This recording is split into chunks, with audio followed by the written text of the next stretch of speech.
before parang nag-trending ka dahil sa Batang Quiapo. Your character there. So ano pa yung mga next project or teleserye na aabangan sa'yo? Sinunod ako ng guesting pero hindi ba ata pwedeng, hindi ba lumalabas na. Pero yun, gusto ba ko yun?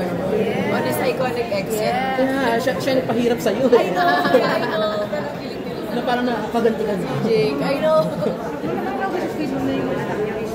Well, I'm very happy that they follow our footsteps, that they're making a name of their own, di ba? I'm just happy.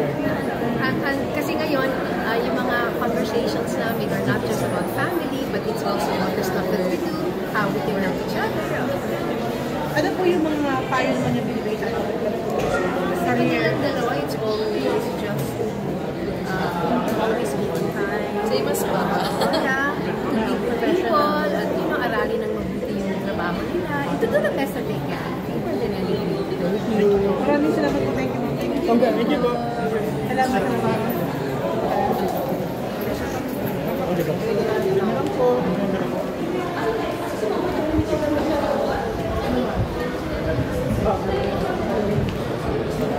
Saan ba tayo?